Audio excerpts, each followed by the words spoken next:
The MGM Theatre of the Air. Our star this week, Celeste Holm.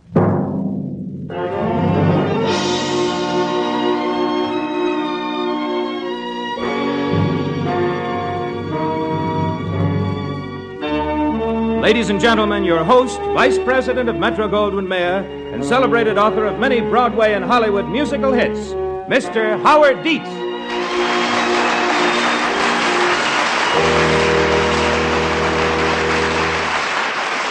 Thank you. A good many of us spend a good deal of time moping and hoping and cursing the luck. Down in Hotchkiss Falls, there's a young lady who is bored with all that.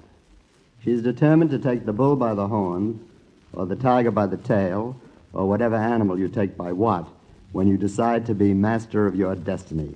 How's she going to do it? I'm going to find me a millionaire father. I'm an orphan, so how do I know I never had one?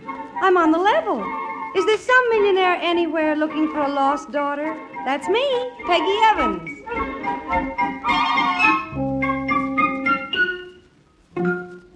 Hold it a minute, Peggy. We'll take up your case in the next hour when we bring you the dramatization of that well-known MGM comedy, Slightly Dangerous, starring Celeste Holm.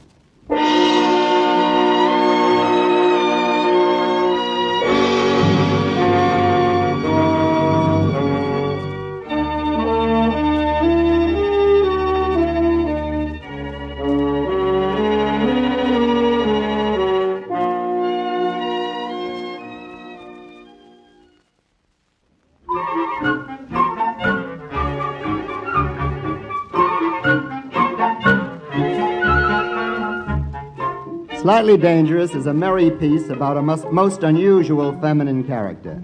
With the curtain up on Act One, we are in Hotchkiss Falls, where the employees of this branch of the Coast to Coast Small Change Mart are convened for a morning ceremonial. The district supervisor is awarding a prize to Peggy Evans. Peggy is played by Celeste Holm. And so, Miss Evans, as you are the first employee in the entire chain to arrive at work 1,000 consecutive mornings on time, I therefore present you with Merit Award number 4, redeemable for $2.50 in merchandise. Thank you, Mr. Snodgrass. Yes.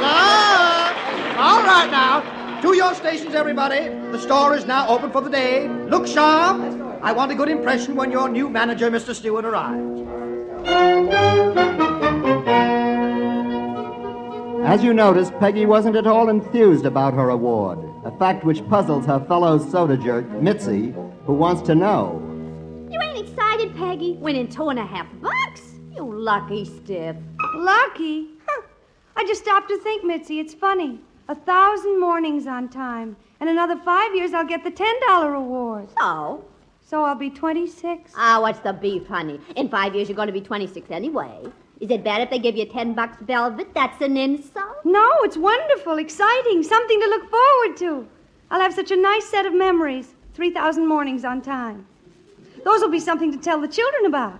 Except if I have a child, it might make me late one morning. Bound to. Besides, you ain't even married. No, I'm not, and I'm not likely to be. Where would I meet a man? Well, anywhere. Where'd I meet Hobart? Don't tell me. Under a rock. Oh, Hobart'll do till Johnny comes along. Who's Johnny? Nobody. Johnny's what I call him. Call who? Whoever he is. Bill, Joe, Charlie, George, Jimmy. I call him Johnny. Well, what about him? Look, honey, I know a lot of girls got the same kind of life you got, and they love it. Why? Because they got their Johnny. And that makes everything wonderful. It sure does. You just keep laughing at nothing all the time.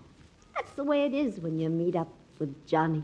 Well, I don't know any Johnny, and I'm not likely to find one around here. Unless it turns out to be the new manager we're getting today. Mitzi, I'm fed up with life. Honey, relax. I've never seen you so worked up before. I've never been on time 1,000 days straight before. Mitzi, the fates played a dirty trick on me. Be yourself, will you? Nobody's played any tricks on you. Oh, yes, they did. When they were sitting around deciding who was going to be who. When they came to me, they said, let's make this one nobody. Let's not even give her a family or any home or anything. Let's just give her one thing, a job, the dullest little job we can find. Take it easy, honey. Your job's not as bad as all that. You meet a lot of people. You do a lot of interesting things. Oh, like waiting on them? Oh, stop it, Mitzi. I could do my job blindfolded. No, you couldn't, honey. There's more to it than you think. I couldn't. I certainly could. Absolutely blindfolded. Look, here comes our first customer of the morning. That man, see? Now watch me. I tie this napkin so. I'll tie it around my eyes. Like this. Peggy, don't do that. You'll get in trouble. Yes, sir. Wait on you. What's the matter, miss? Hurt your eyes? My eyes? Of course not. Why? But that bandage over them. A new company rule improves efficiency. Does, huh? Your order, please. Doesn't that blindfold handicap your work? Order something and see. Well, I'm sorry to spoil your fun, but I've really got to ask you to take that off. And I'll have to ask you to leave that stool if you're not going to order. The management doesn't allow lounging. Look, number 122, I am the management. I'm Mr. Stewart, the new manager. You're attracting a crowd. Now kindly take off that blindfold and come to my office immediately.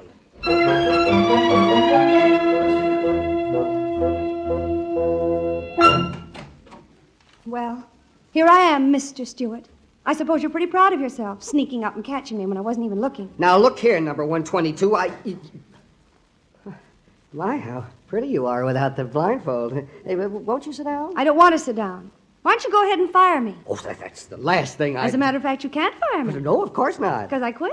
Oh, you mustn't do that, Miss... The name is Peggy Evans. Well, that's a nice name. It isn't a nice name. It isn't a name at all. It's just a label that works in a store, a machine on a track that rolls along and along and comes out nowhere. I hate my name.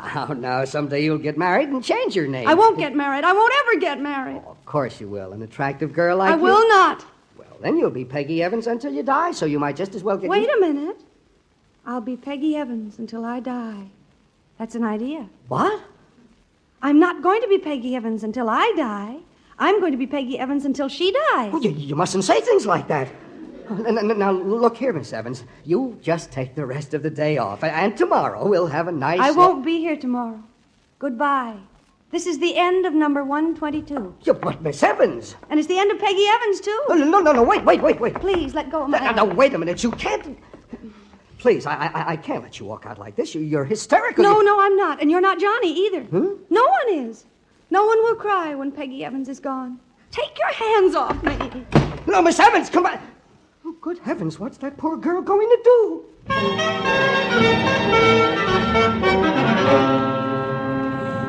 Oh, officer, she was such a sweet girl, so nice and refined. Now, if this story gets around, I'll never be able to rent this room again. Well, she got any relatives you know of, Miss Moucher? No, she was a poor, lone orphan, officer. Didn't have a soul in the world. Yeah? What do you want? I'm looking for Peggy Evans. I was told this is her room. Who are you? What's your name? Robert Stewart. What's going on here, officer? Has anything happened to Miss Evans? I'm asking the questions. What's your business with Peggy Evans? Well, I'm Miss Evans' boss. Aha! He's the one who drove her to it. Huh? There ought to be a law against skunks like you, mister. Will you please tell me what this is all about? Show him the note, officer. Let him know what he's done. Yeah. Here, Stinker, read this note she left. Note? Oh, my gosh, let's see. This is to tell whoever cares not to bother looking for me. I know I'll be happier wherever I'm going. I've been fired by my boss, Mr. Stewart, and I can't go on being Peggy Evans any longer. I'd rather jump into the river. Mitzi can have my clothes. Farewell. Oh, that's awful. You said it, brother rat. Your conscience bothering you? Now, wait a minute. You got me all wrong. I just did my duty. I told her to take off her blindfold. I had to. I'm Peggy Evans' boss. What conscience?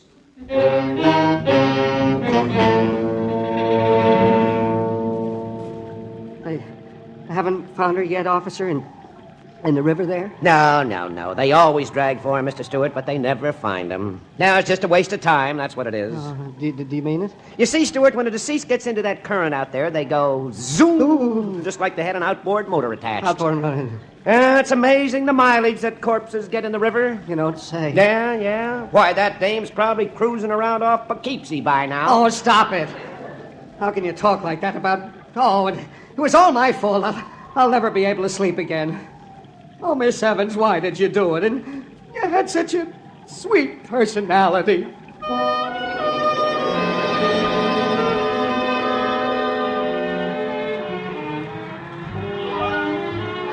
Want a new personality, ladies and gentlemen?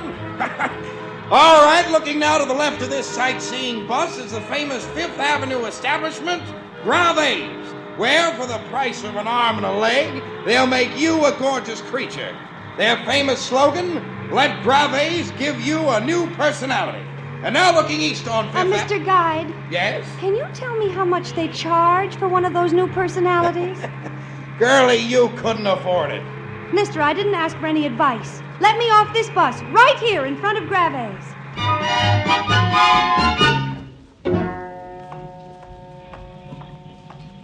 Gee, I'll bet Graves did change my personality. Bet I do look transformed. Oh, that's me being whistled at. Me, Peggy Evans. No, thank heavens, it's not Peggy anymore. That's finished. Now, let's see. Who shall it be? I need a new name. Diane? Diane Vanderbilt. Could be. My, how tall the buildings are. Hey, miss, what's the idea? Stop jaywalking. Choose a ritzy name, then put an ad in classified and get a nice position. Suzanne's better, though. Suzanne Astorbilt, Crisco built, Van Crisco built. No. Watch out, lady, watch out!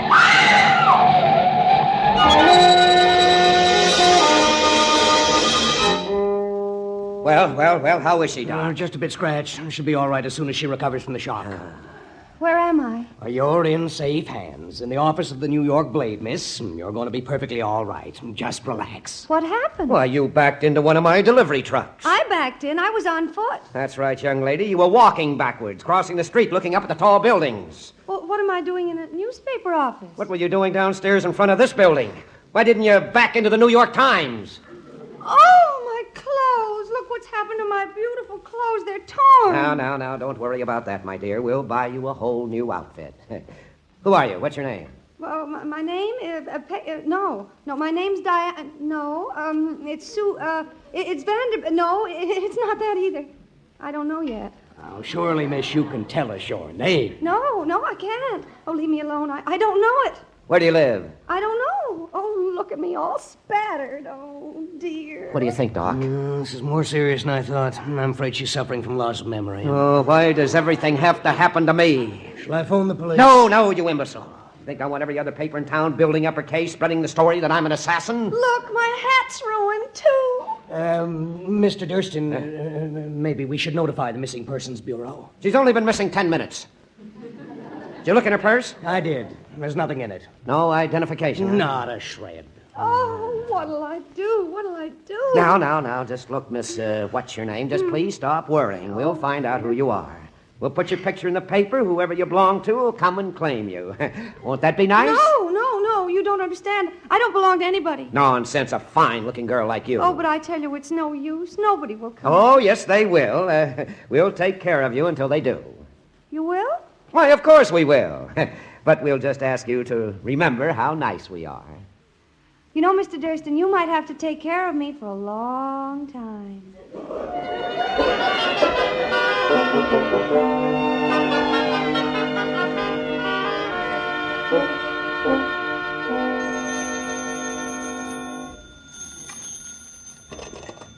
Coast to Coast Small Change Mart. Yes, this is the manager, Robert Stewart. Oh, Union headquarters, huh? What's the idea of this strike here at my store? I say, what's this blindfolded strike? All the employees are standing blindfolded. The customers are stealing all the merchandise. I know it's in sympathy with Peggy Evans' memory, but yes, I know it's to protest my driving her to suicide, but I did no such thing. At least I didn't intend to. Oh, my gosh, come and make those employees take off their blindfolds. The customers are walking off at the store. I'll be fired.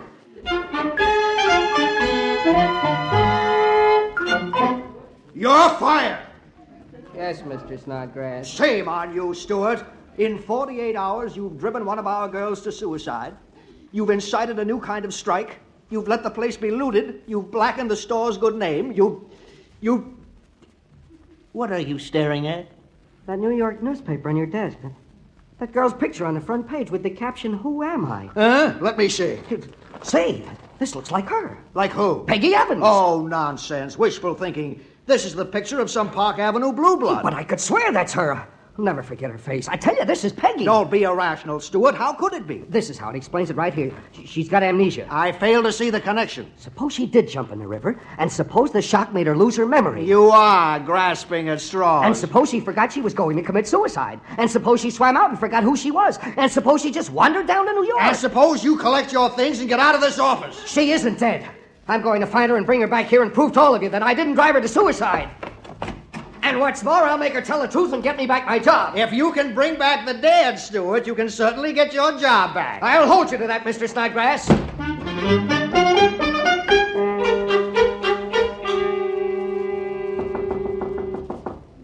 Come in. Why, hello, Mr. Durston. Good morning, good morning. Just thought I'd drop in on my way to the office to see how your memory is getting along. Oh, it's fine, thank you. I remember you perfectly. Ah. Well, I see you're dining on steak. I've absolutely no complaints. Well, we must jog that memory of yours. The incredible thing about your case is that you weren't carrying a single bit of identification. And another thing, how do we know you haven't been like this for years, maybe ever since childhood?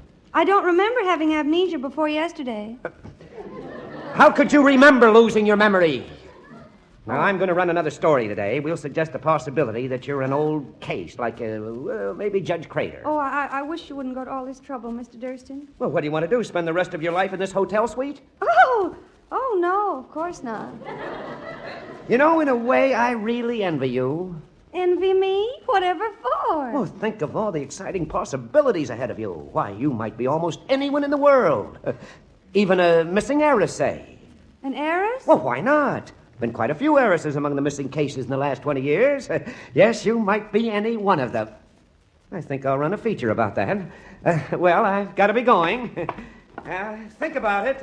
Strain hard. Work on it.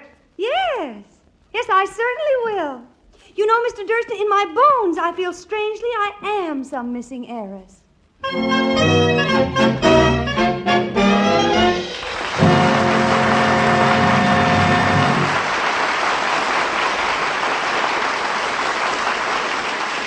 In just a moment, you'll hear more of MGM's hilarious comedy, Slightly Dangerous.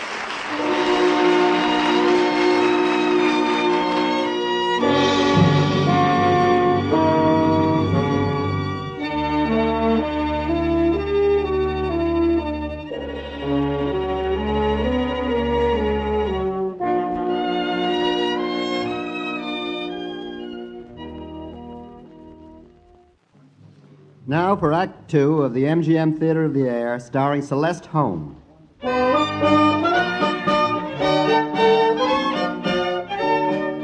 And so Peggy Evans, perhaps getting the idea from the movies, pretends to have amnesia.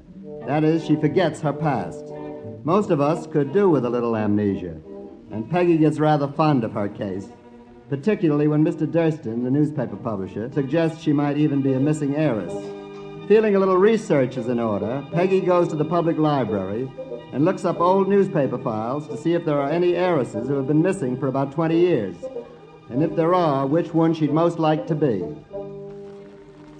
Now, let's see.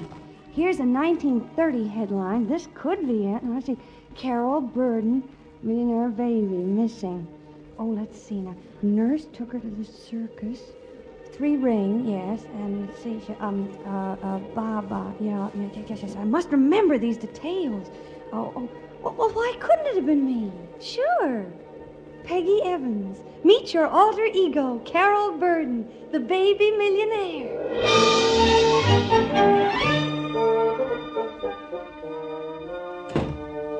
Well, right on time, Miss X. There are about 200 husbands, mothers, and just plain crackpots in my outer office, all waiting to claim you from that picture I ran. Oh, Mr. Durston, before I see anybody, I've got to tell you something. Yes? I've remembered something. Oh, you have? Ba. Huh? What's that? Ba. That's it. What I remember. Just ba. Ba. What in blazes is the good of remembering ba? Well, that doesn't mean a thing. It must mean something. I've got a feeling that it's terribly important. Something else just struck me in connection. Yes. Something else besides ba. Something else? Yes. I see a circus. Holy Ike. Baw, a circus. Still, this just might lead to something. Who knows? Miss Kingsway? Yes, Mr. Durston. Get Hiller. Ask him what he has in his files on Baw. Come again, boss. Ba. Baw. That's right. B-A. Now make it snappy and call me right back.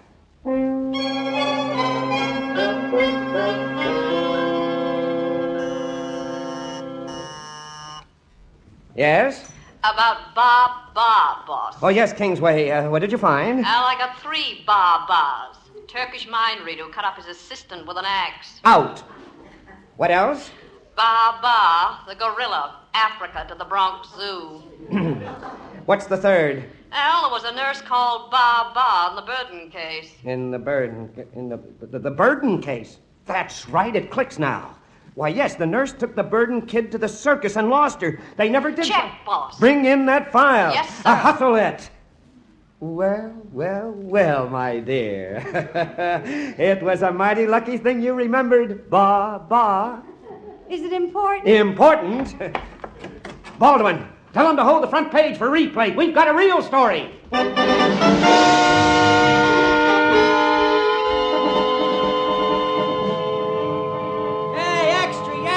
Clue to missing Burden heiress, amnesia victim, thought to be daughter of Soap King. Read all about it, extra. Here, boy, give me a paper. Okay, mister. Let's see that girl's picture. Heiress, my eye, that's her. So I didn't drive her to suicide. That's Peggy Evans, my own former soda jerk. My name isn't Bob Stewart.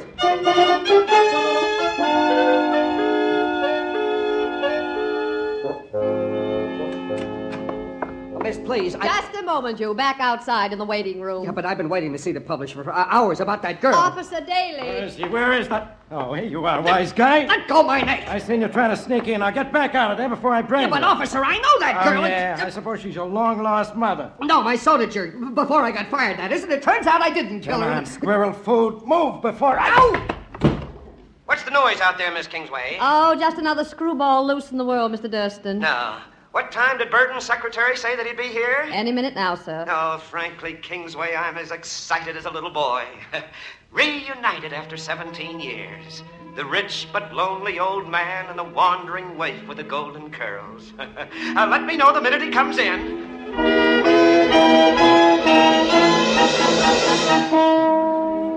Mr. Burden's here now, Mr. Durston. Good. Send him in at once. Has Hiller got the camera already? Yes, boss. I'm a little nervous, Mr. Durston. Well, naturally, dear Miss Burton, naturally. Not having seen your father for so long. This is a sacred moment. Wonder what he'll say when he sees her, boss. Say? Oh, why, he'll look at her. He'll hold her in his arms, and his voice will break as a tear stream down. He'll say, Where's that muckraking buzzard Durston? Hello, Mr. Burton. Listen, you, I broke Burnell of Amalgamated Copper. I turned Boron of SL&B into a shaking old man, and by all that's holy, Durston, I'll break you like a dry twig. Break me, but why? For being a part of a criminal conspiracy to defraud. And I see that you're indicted for it. Well, all I've done is try to help you recover your daughter. All you've done is to print a story without verification, without proof, without... But I have got proof. This girl's got amnesia. The only thing she remembers is ba. Ba. What kind of proof is that? There must be 40,000 nurses in this country named Ba. Well, she remembered the circus, too. What about that? Circus? My child was the only one in the world who ever saw a circus. What rot! If you had the decency to consult me, sir, I'd have informed you that I have a method of identifying my daughter. You have? Certainly. My child's nurse, Baba, still lives with me. She's interviewed hundreds of phony girls in the last 15 years, and she's exposed every one of them. Oh. She'll expose this one, too, and when she does, I'll put you both behind bars. Oh, no. All right, girl, come along. Let's get started. Wait. He's not my father. Aha! She's going to confess. But Miss Burton... Don't call me Miss Burton. But you don't remember anything. Remember? That's right. But then what makes you say he's not your father? His nose. What about my nose? Well, if I'd ever seen a nose like that before, I know I'd have remembered it. What?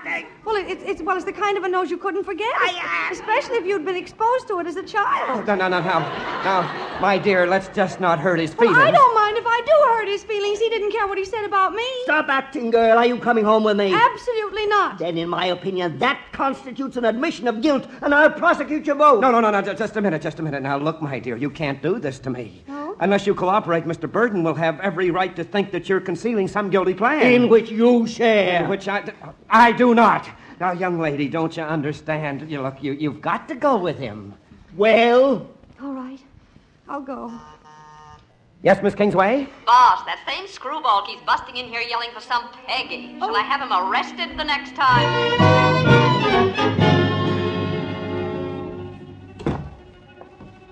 Baba, she's here.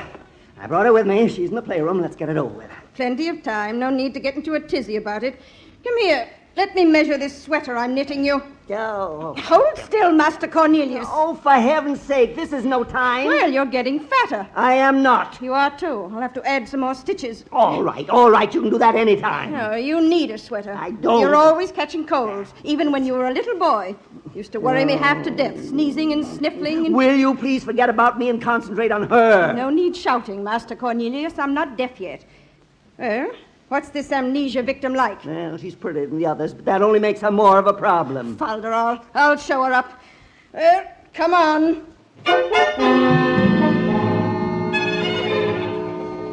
Well, this is Baba. How do you do? Remember this playroom? I don't remember a thing. You'll note it's still filled with toys. Carol Burton had a toy in this room she loved more than any other, always carried it around with her, all day long, even slept with it at night. Which one was it? I don't know. Didn't he tell you? I got amnesia. Amnesia or no amnesia, if you don't get the right toy, I'm going to hammer away at you until I find out who you really are. But that's unreasonable. You bet it is. Hold your tongue, Master Cornelius. Well, look around you. Take your time, child. Oh, well, this is the end, all right. What chance have I got of picking out the right toy? Well, the odds are about 100 to 1. Guess I might as well confess and get it over with. Well, young lady, you can't pick it, can you? You're an imposter, admit it. Cornelius, give her more time. He's too anxious. If I confess, I'll go to jail. Oh, I wish I were back in Hotchkiss Falls. Well. Think, Peggy, think. What was it Baba said? She even slept with that toy at night. Well, if she slept with it, then it couldn't be that engine or that tin soldier or that music box.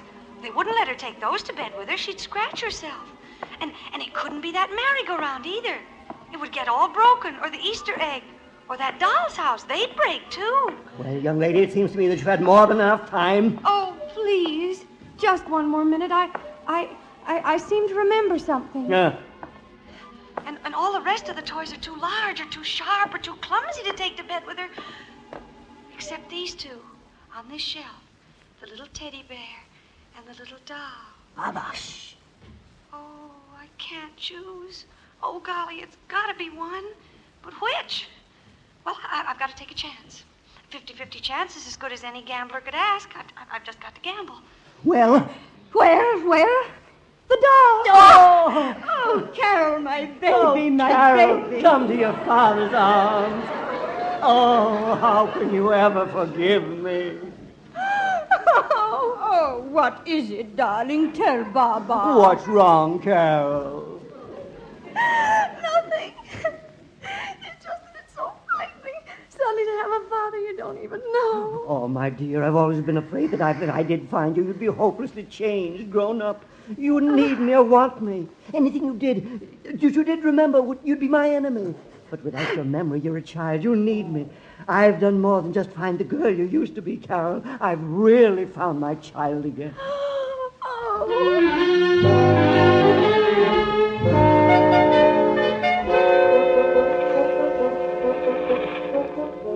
And so, this commentator takes off his hat to the greatest human interest story of the century.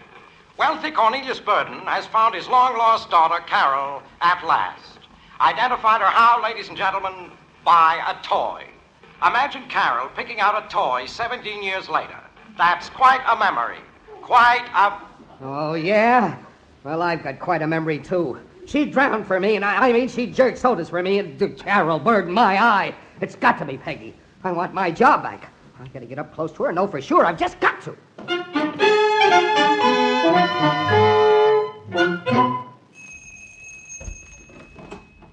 You back again? Well, this is the Burden residence, isn't it? Indeed it is. Well, listen, Jeeves, I'm getting in this time. I doubt that very much, sir. Now, let me in here. I demand to see Carol Burden immediately. This is getting monotonous. Let me in, I tell you. She's not going to get away with this. She's not Carol Burden any more than I am. She's a... Out you go. Out! And stay out. Hawkins, that man at the door just Just another reporter, madam. He didn't fool me one bit. Well, how did he get past the gatekeeper? I thought I left very strict Carol, orders. darling, you look pale. Now, it was just another fresh reporter, nothing to get upset about. But what if he should try to come back? Don't worry, he won't. Now, you mustn't be frightened. I'll see to it that no more reporters get in here again to annoy you. Now, get dressed for the ballet, my dear. Tonight, I'm going to introduce my daughter to society.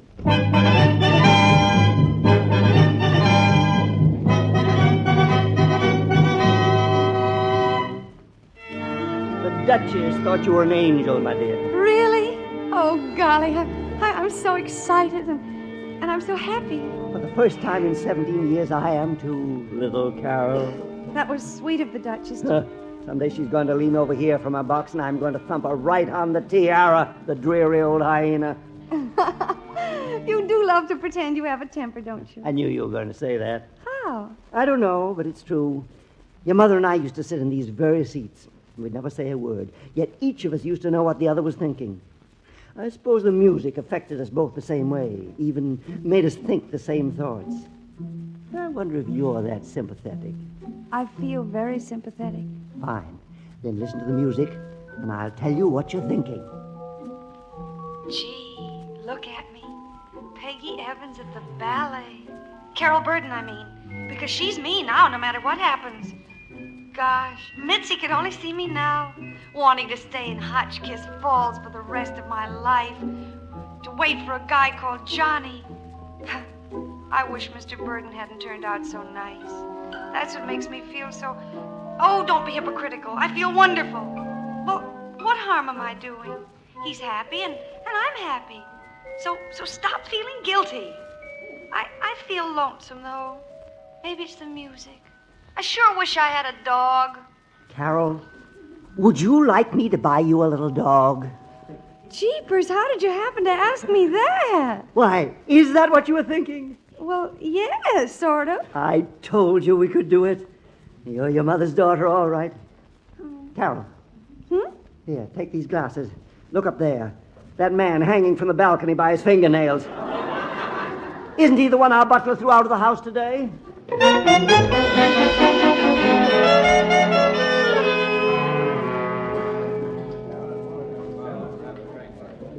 Scotch, bartender. Straight. Right, sir. They tell me the ballet crowd usually attends this bar at intermission. That's right, sir. This is the ballet bar. They'll be coming along soon. I saw the first part of the ballet myself. Hey, you're the fellow almost fell from the balcony, aren't you? Yeah. Boy, you could have crushed some people downstairs, huh? How'd it happen? Oh, I saw a certain face in the box below and lost my balance, and then... Oh, there she is. She just came in the door. What, Burden and his daughter Carol? She's a real looker, huh? Yeah, I hear she has amnesia. Can't be Carol Burden. Yeah, now that I look at her... Oh, gosh. But it is her. Don't say that. How would you feel if you discovered that a girl you thought you hadn't drowned turned out to be drowned after all? Huh? Don't believe it. She can't fool me with her blonde hair and then everything. I'll just prove it isn't. Isn't what? Shh, here they come. Now look, watch what I do. When she passes by me, I'm going to shout something in her ear from behind. Take her unawares. See how she reacts. But I don't... One banana split. Coming up. What's that, Carol? I didn't kill her after all. The man's mad. Oh, Peggy. Peggy, hello. This is me, remember? My dear, do you know this eccentric fellow? I haven't the vaguest idea who he is. Oh, Peggy, you're lying. You know you are. All right, Hawkins, let him have it. Any time, Mr. Burden. Thanks, Hawkins. I'm glad I had the good sense to bring you along as a bodyguard for Carol. Want this fellow arrested, Mr. Burden? Oh, no, Father. Let's not make any more of a scene. Hawkins, you didn't have to hit him so hard.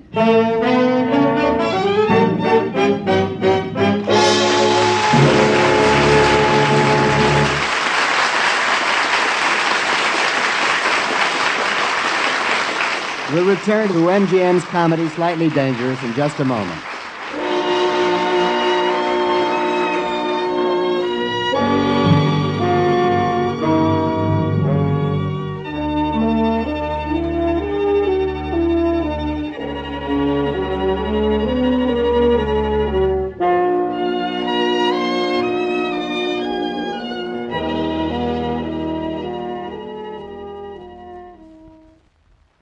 Now, Act 3 of the MGM Theatre of the Air, starring Celeste Holm.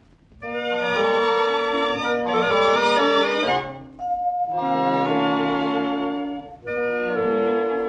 very, very rich Mr. Burden is giving a party on his very, very large estate.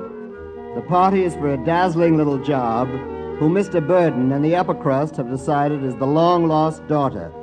LLD is the amnesia victim known as Carol, who is really Peggy Evans.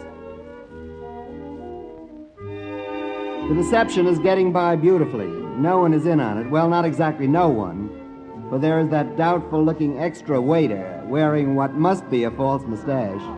His peculiar behavior is accentuated when he suddenly seizes our heroine and whirls her off in a dance. You! You know me even with my false mustache. What do you think you're doing? Dancing with you. Are you mad? How did you get in here? He's an extra waiter. Let go of me! Get out of here, people are staring. You do remember me, don't you, Peggy? Take this man away, he's crazy! Hey, what's going on here, Carol? It's that madman again, Father. Throw this lunatic out. Throw him in prison. Just a moment. I'm not leaving this house without my wife. Your wife? Yes, Mr. Burden. My wife. You must be crazy. You know as well as I do that I'm not your... What were you going to say, Carol? Do you remember? Well, of course not, sir. How can an amnesia victim remember anything? Father, that's the hideous part of it. For all I know, it may be true. Well, of course it's true. And now, Mr. Burden, if you'll pardon us, I intend to take her home. Wait, just a moment, young man. Come with me, sir, to my study. And you too, Carol. Let's discuss this in private.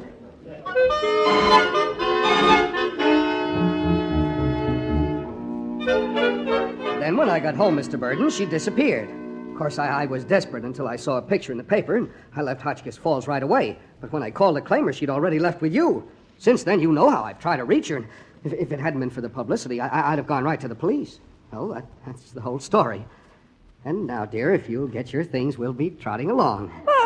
Thanks for taking such good care of her, Mr. Burden. Never mind that, young man. And take your hands off my daughter. But she's my wife. I know she's your wife.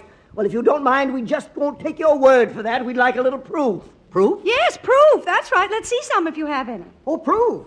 In my pocket. Here, I'll show you. Here, look at this. Our marriage certificate. Well, marriage certificate? How do we know this is genuine? It isn't. It's a fake. A forgery. Now, dear, you didn't think so at the time. Why, you were so proud of it, you used to take it to bed with us. Why, I did not. Well, I mean, I don't believe it. Oh, it's sad, isn't it, sir? All her beautiful memories gone. Well, I have some more proof in my pocket. This snapshot here of her in a simple small-town dress. Look at it. I challenge you to say it isn't her. Oh, this is ghastly. It is a picture of her. It doesn't seem fair. I've only had one daughter, and now I've lost her twice. I'm sorry, Mr. Burden, but it had to come out sooner or later that Peggy wasn't your daughter. Of course she's my daughter. This proves she married you, but it doesn't prove she's not my daughter. Yeah, but she's Peggy Evans. This girl's my daughter, whatever her name is. I couldn't be mistaken about that. Who was she before she was Peggy Evans? That's the question. I don't know. You mean to say that you don't know anything about your wife's background? No. You see, she had amnesia when I met her. It reoccurred. She kept having it off and on. Mr. Stewart, what's the name of this town where you met Carol? Hotchkiss Falls. And that's where we're going now. Come, lamb chop. Leave me alone. I'm going with you. What for? Carol, why? Don't you realize what all this means? At last I've got a clue to your past. We can go back to Hotchkiss Falls and trace everything that's happened since the day I lost you. Oh, no. Bob, I want to speak to my father alone. Wait outside for me, please. All right, but do hurry, dear. We've got a long ride ahead of us.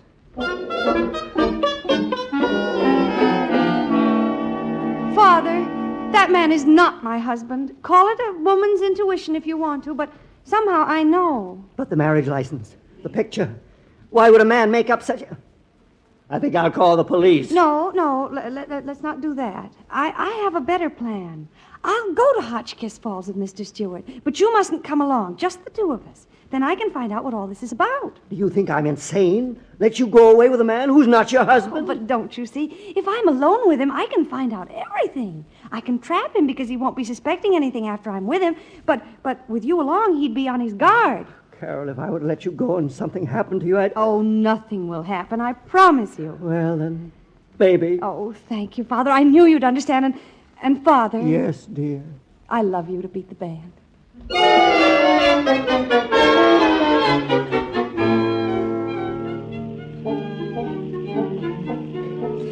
Please don't hate me, Bob. I didn't mean to be a runaway wife. Huh?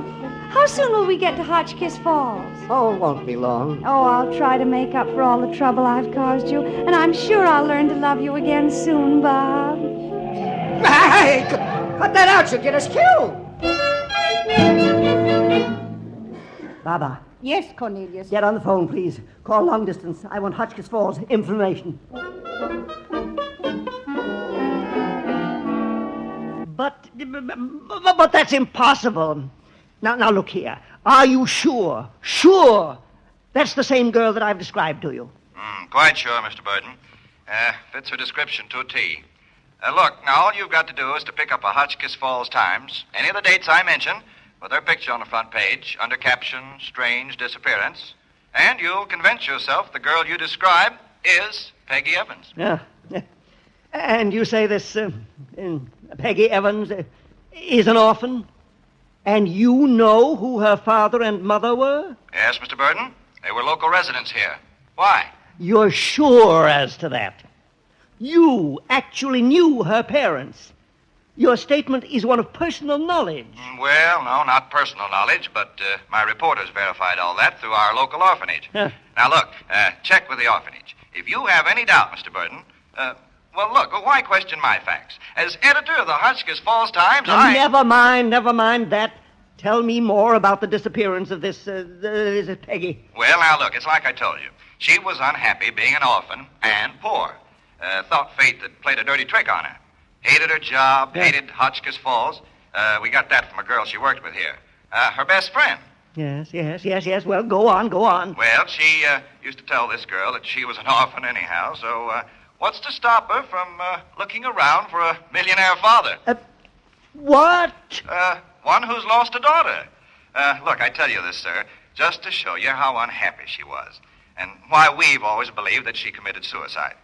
Because, you see, when her boss, Bob Stewart, fired her, well, that was the last straw. Who? Wait a minute. Who did you say her boss was? That name again? Bob Stewart. Why? Where is this Bob Stewart? Well, I hear he went to New York. Whole town turned against him for driving her to suicide, you see. I see. Yes, I see. Mr. Burton, can you tell me now why you're asking all these questions if, as you say, you haven't met a girl answering to Peggy Evans' description? I mean, on the one hand, you ask all these questions, and on the other, On the other, my good man, if you print one word of this talk with me, I'll handle you. I broke Burnell of Amalgamated Copper. I turned Boron of SL&V into a shaking old man. And by all that's holy, I'll break you into a dry twig if you do this.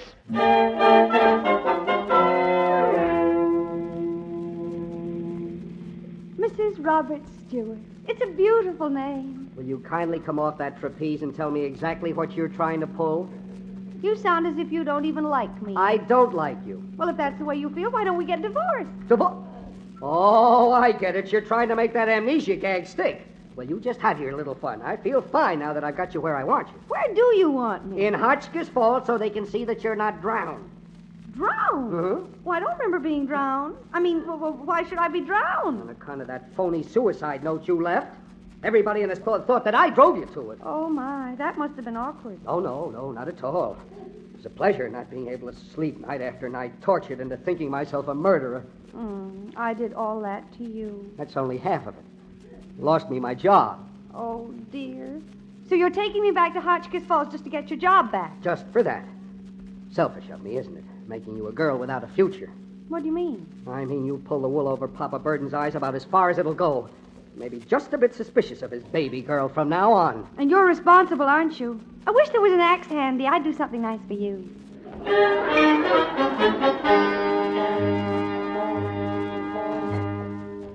Well, let's finish our coffee and get back to the car. Still an hour to Hotchkiss Falls. I'm sorry it was so fresh before. Oh, that's all right, Bob. It was my fault, really. I lost my temper. It was just that, well, it's all so embarrassing. Suppose you didn't remember me at all and suddenly found you were married to me. Wouldn't you be scared? Say, Peggy, you're not really on the level about this, are you? What do you mean? Of course. Tell me about us, Bob. Were we very happy? Well, I think we must have been. Well, what kind of happy? Bored happy, or were we on fire? Huh? Did we dance well together? Yeah. For 1 nickel, let's see.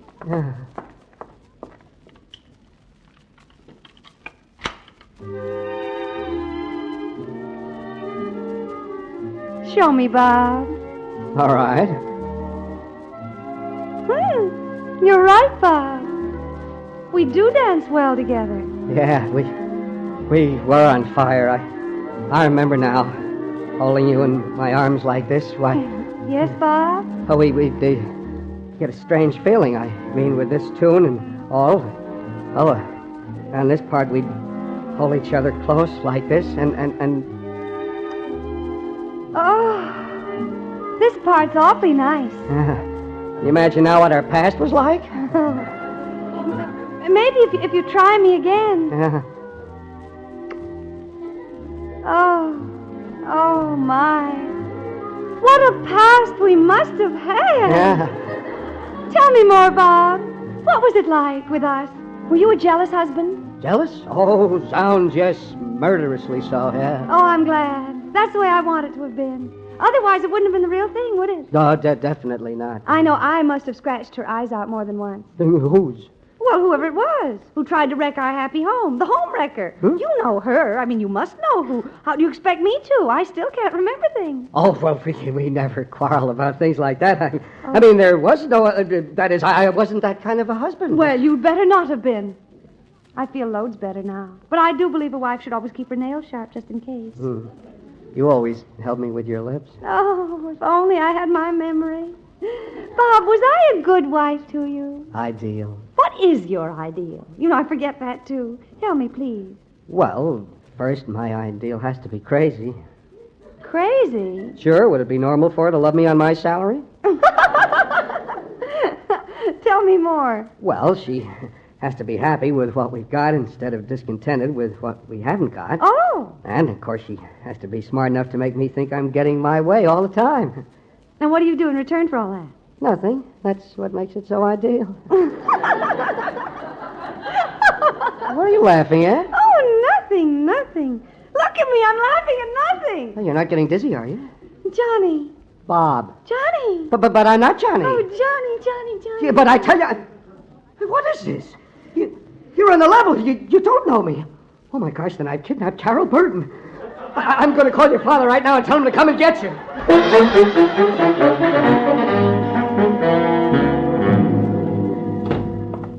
Come on. Now let me alone. Come on. What's the idea of bringing me to this motel? Because this is where I phoned your father we'd be. Oh. Don't you want to go back to your father? What are you crying about? I'm crying because I'm never going to see you again. Want to see me again? Why? Because I'm crazy about you. Oh, well, that's impossible. And because I am Peggy Evans. Yeah? I can't go on cheating anymore. Well, gosh, then I... Well, I didn't mean to make you lose your job. How could I know about that? And I didn't mean to steal anything from Mr. Burden. Honestly, I'm not a cheat or a crook. I was just lonesome. Oh, there now, of course, dear. Oh. I just didn't have the sense to wait until you came along. How could I know you were what I was lonesome for? Oh, Carol, Peggy, whatever your name is, darling. Yes, Bob. I love you. Then you'll wait for me, won't you? Well, where are you going? To jail. Oh, that's silly. Oh, you don't know Mr. Burden. He's sweet, but he's got a terrible temper, and when I tell him the truth... Tell him the truth? Oh, you mustn't. You will go to jail. I've got to pay for what I've done. Now, that's the most selfish attitude I ever heard. Why, you'd shatter him. You can't be that cruel. No, I won't let you see him. I'll keep him out. Keep who out? Oh, Mr. Burden. Carol, dear, are you all right? Young man, explain your conduct or I'll shatter you. All right, Mr. Burden. I'll explain what happened. You phoned me and confessed you're not Carol's husband, that you had forged that marriage certificate you showed me. Yes, sir. Why did you do it? Well, I thought she was somebody else. Peggy Evans, a girl I used to know, but she's dead. Don't listen to him. He's just saying that because he loves me. He's trying to protect me. Shut up! I mean, shut up, dear. Well, it's no use, Bob. You can't stop me. Go on, child. Well, I can't even believe myself that I could have been as contemptible as I have, but I know you won't forgive me, but I do love you. You're an angel, and I'd give anything in the world if you were my father, but you're not. I'm not Carol. I never was. I'm Peggy Evans, and I'm going back to Hotchkiss Falls. Nonsense, dear. I ought to know my own daughter. You're coming home with me. But I tell you, I'm a cheater. Stop that, Carol Burden. Oh, Baba! Child, you ought to have your mouth washed out with soap. And now's as good a time as any. Come on, march. I want to speak to you alone.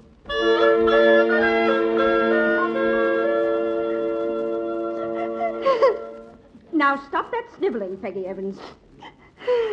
Peggy Evans? Then you do believe me, Papa? Of course I do. Well, then you'll tell Father. I mean, Mr. Burden. I'll tell your father nothing. Besides, he knows it anyway. But he's not my father. You just said you believe that...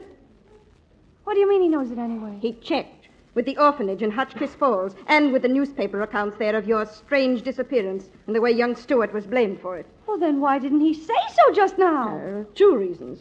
It'd kill him to admit he'd been fooled. Doesn't even know I listened in on those calls. And it'd kill him to give you up. You mean he wants me to go on being his daughter? If you had a lick of sense, you'd see that. You'd know that what he said out there was just his way of forgiving you. Oh, someday he'll come right out with it, but don't try to force it. He can be awfully stubborn sometimes. But how can he want me? I don't belong to... Stuff and nonsense. You've made him happier than he's been in 17 years. That's belonging. Oh, if I could just believe... You can. Now, get out there and show what you've got in you. Do you hate me, Baba? I couldn't hate anybody Master Cornelius loves. Now, get.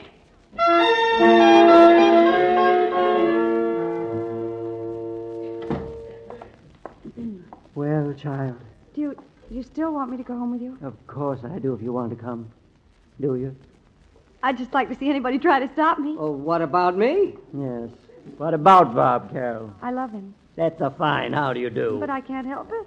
Well, I've got a daughter. I might as well saddle myself with a son-in-law, too. Just one big, happy family. Cornelius, as long as you're going to start building a family at your age, you'd better get going. Yes, Baba, coming.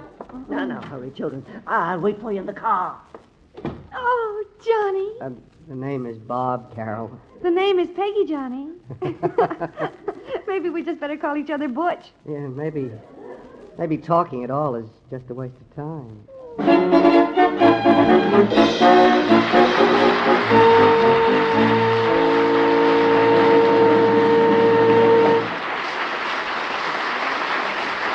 Our star, Celeste Holm, will be back in just a moment.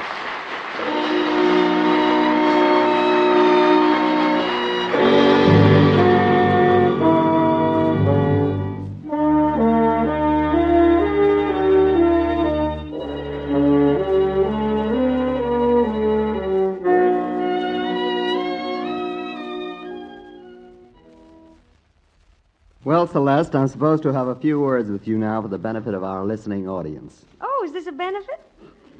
In a sense, yes. After your great success on the stage and in Hollywood, radio is benefiting by your appearance. Well, thank you, Mr. Dietz, but I bet you tell that to all the girls. At least all the girls who appear on this show. Well, some of the best girls do appear here, and so the compliments come easy. Well, go on complimenting. I like it.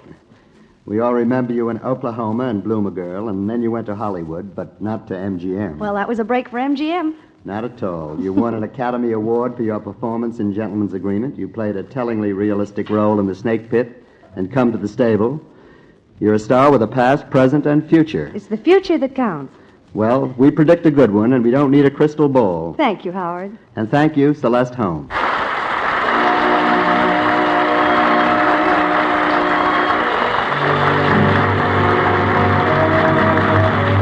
You have been listening to Slightly Dangerous, starring Celeste Holm, adapted for radio by Joe Rusko. Original music composed and conducted by Joel Herron. The program was directed by Marks B. Loeb and produced by Raymond Katz.